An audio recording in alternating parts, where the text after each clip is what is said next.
Hello students, I am Vikas Sani and I will teach you the topic preposition.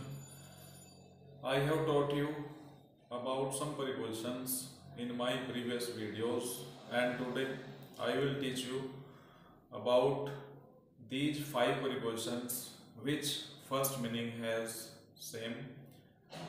Okay तो मैं आज आप लोगों को प्रीपोजिशन टॉपिक के बारे में बताऊंगा। इसके पहले वीडियोस में भी मैं आप लोगों को कुछ प्रीपोजिशंस के बारे में बता चुका हूँ और आज जिन प्रीपोजिशंस के बारे में हम डिस्कशन करेंगे वो है आपका on, upon, above, over, up. ये 5 प्रीपोजिशंस हैं और इनका जो फर्स्ट मीनिंग है वो सेम है और आज मैं आप लोगों को बताऊंगा कि इनका फर्स्ट मीनिंग सेम होते हुए भी in which condition we can use these prepositions, हम इनका प्रयोग किस किस कंडीशन में कर सकते हैं। देखिए सबसे पहले हम डिस्कस करते हैं ऑन के बारे में। ऑन का मीनिंग होता है ऊपर और इसका प्रयोग हम किस कंडीशन में कर सकते हैं। कुछ बुक्स में लिखा हुआ होता है कि जब कोई वस्तु किसी दूसरी वस्तु के ऊपर होती है, fully stable on the other thing, जब कोई वस्तु किसी दूसरी वस्तु के ऊपर होगी तब उस कंडीशन में हम ऑन का प्रयोग करेंगे। Example, the books are on the table, the cat is sitting on the table. यानी ये एक टचिंग कंडीशन में होना चाहिए। जब कोई वस्तु दूसरी वस्तु के ऊपर होगी और टचिंग कंडीशन में होगी तब उसके लिए हम प्रयोग करते हैं ऑन का।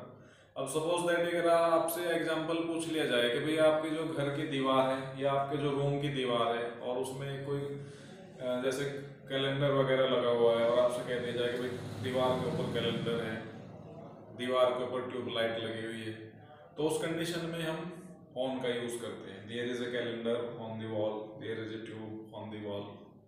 जैसे आपका फर्श है, फर्श के ऊपर फर्नीचर रखा हुआ है, there is a furniture on the floor.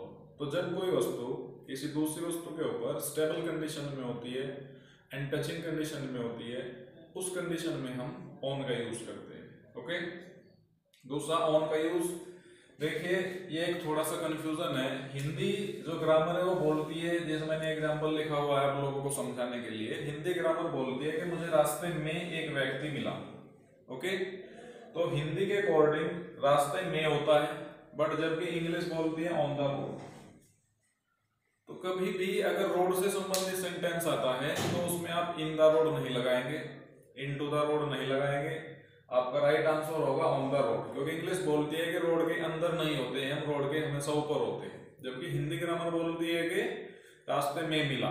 Okay, तो ये एक कंफ्यूजन है। हिंदी में तो में लिखा हुआ है, जबकि इसके लिए प्रीपोजिशन हम यूज करते हैं ऑन। यहाँ पे सेंस का यूज किया जाता है।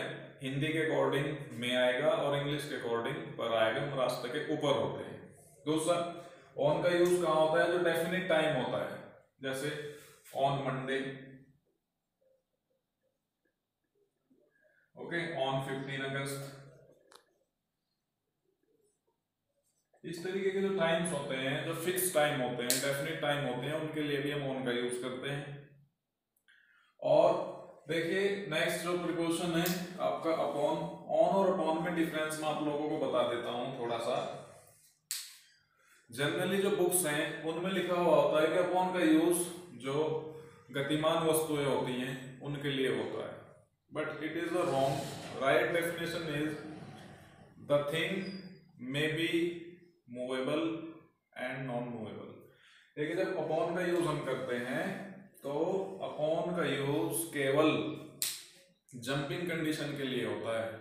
अगर गतिमान वस्तु की बात करें तो गतिमान वस्तुओं के लिए ऑन का ही यूज होता है जो दूसरों के लिए होते हैं। जैसे मान लो आप सड़क पर चल रहे हैं तो I am going on the road, आप सड़क पर दौड़ रहे हैं, I am walking on the road होता है। आप कमरे में टहल रहे हैं, आप गार्डन में टहल रहे हैं, तो वहां पे ऑन द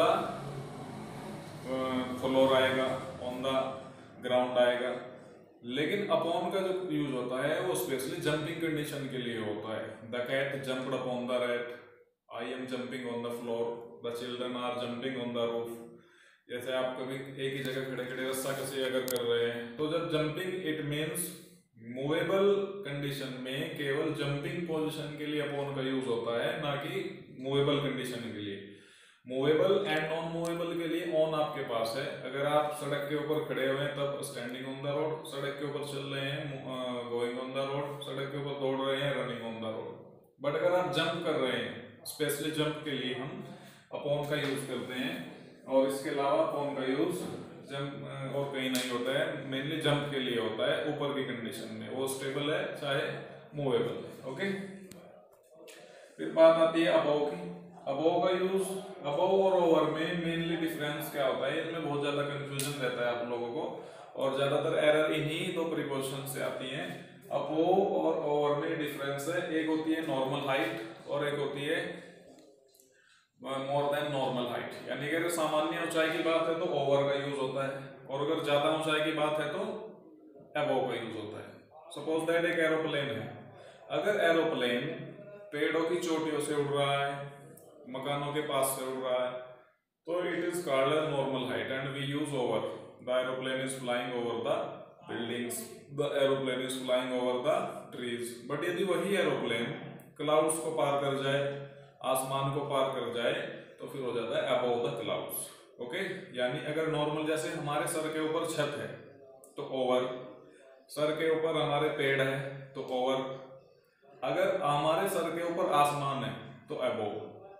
इट मीन्स जब ज्यादा ऊंचाई की बात होगी। ओके, अगर मान लो कह दिया जाए कि भाई हम पतंग उड़ा रहे हैं, अगर पतंग पेड़ों के आसपास की हाइट के बराबर से उड़ रही है या पतंग मकानों के आसपास की हाइट के बराबर उड़ रही है तो ओवर, और अगर आपने पतंग को इतना ज्यादा उड़ा दिया कि वो बादलों के क्रॉस कर जाती है तो फिर आएगा अबव। तो मेनली तो इनमें यही डिफरेंस है, अगर नॉर्मल हाइट की बात है तो ओवर आएगा, ज्यादा हाइट की बात है तो अबव आएगा। ओके, फिर देखिए अबव का यूज जो है नंबर संख्या बताने के लिए भी से ज्यादा के अर्थ में होता है। जैसे there are above 30 students in my class, यानी कि मेरी क्लास में 30 विद्यार्थी से ज्यादा हैं। above का यूज से ज्यादा के अर्थ में संख्या बताने के लिए होता है, above का यूज से ज्यादा के अर्थ में इनकम बताने के लिए होता है। If you want to say that my income is about 10,000 रुपये per month, okay, and above का यूज एज बताने के लिए भी होता है, आई एम अबव 50। ओके, तो इसका जो यूज होता है अबव का, एक तो ज्यादा ऊंचाई के लिए, नंबर शो करने के लिए, इनकम शो करने के लिए, एज शो करने के लिए, चार तरीके से हम अबव का यूज करते हैं। और ओवर का यूज सामान्य ऊंचाई के लिए होता है, से ज्यादा के अर्थ में एज बताने के लिए भी होता है। जैसे कोई कह देता है ही इज ओवर एज, वह ओवर एज हो चुका है, he can not participate in any competition examination, कि वह किसी भी अन्य कंपटीशन एग्जाम में पार्टिसिपेट नहीं कर सकता, तो ओवर एज के लिए इसका यूज होगा। फिर इसका एक मीनिंग होता है समाप्त होना, जैसे time is over, stop writing, किस समय समाप्त हो चुका है, लिखना बंद करें। Okay, my school is over in June, मेरा स्कूल जून में बंद होता है। My class is over at 10 PM, मेरी क्लास 10 बजे बंद होती है। तो ओवर का यूज समाप्त होने के लिए भी होता है। और देखिए ओवर का यूज जो है आर पार और टचेबल एंड नॉन टचेबल दोनों कंडीशंस में होता है। जैसे मान लो सपोज दैट एक रिवर है और उसका ये ए और बी, ये दो उसके बैंक हैं रिवर के, ये रिवर आपकी है बह रही है, ठीक है, और इस रिवर के ऊपर एक ब्रिज है, पुल है, तो there is a bridge over the river, यानी कि जो केवल नॉन टचिंग कंडीशन, केवल किनारों को टच करेगा, रिवर को टच नहीं करेगा, इस कंडीशन में ओवर का यूज आर पार के अर्थ में या दोनों ओर के अर्थ में होता है। ये है इसका नॉन टचेबल कंडीशन, केवल किनारों को टच करेगा, नदी को टच नहीं करेगा। और टचिंग कंडीशन क्या होती है, सपोज दैट एक टेबल है और आपके घर पे गेस्ट आ जाते हैं, आपसे बोलते हैं भाई टेबल के ऊपर कपड़ा बिछा दो, चाय आपको पिलानी है उनको, तो over spread the cloth over the table.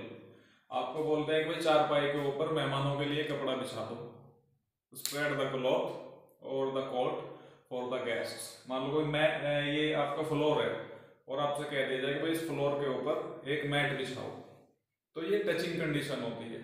Okay, point to be noted, over का यूज नॉन टचिंग कंडीशन में आर पार के लिए और टचिंग कंडीशन में आर पार, यानी कि इस पार से उस पार तक आप मैट बिछाओगे, इस पार से उस पार तक आप कपड़े ले जाओगे।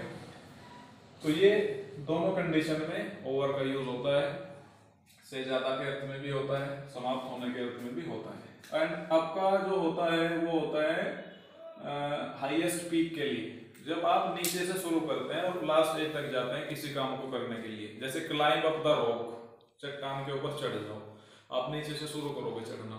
जैसे क्लाइंब अप द ट्री, आप पेड़ के ऊपर चढ़ जाओ। क्लाइंब अप द पोल, पोल के ऊपर चढ़ जाओ। जैसे तो स्टेयर्स, सीढ़ियां नीचे से ऊपर की ओर जाती हैं। इट मीन्स जब कोई काम आप नीचे से शुरुआत से शुरू करते हैं और उसकी पीक तक चले जाते हैं, उस कंडीशन में अप का यूज होता है। और अप का यूज समाप्त होने के लिए भी होता है, इसका एक सेंस समाप्त होना भी होता है। जैसे ये हमने ओवर का यूज किया था समाप्त होने के लिए, आप इसमें भी लिख सकते हैं time is up, stop writing. इन दोनों प्रीपोजिशंस में से आपकी चॉइस होती है। टाइम को समाप्त करने की सेंस में आप ओवर भी यूज कर सकते हैं और आप अप भी यूज कर सकते हैं। ओके, तो अप का यूज दो कंडीशन में होता है, जब नीचे से ऊपर तक जाने के लिए हम प्रयोग कर सकते हैं, और अप का यूज समाप्त होने के लिए होता है। ओके, तो आज की वीडियो में इतना ही। ये 5 प्रीपोजिशंस हैं, मैंने आपको इन सब के बारे में डिटेल से बताया।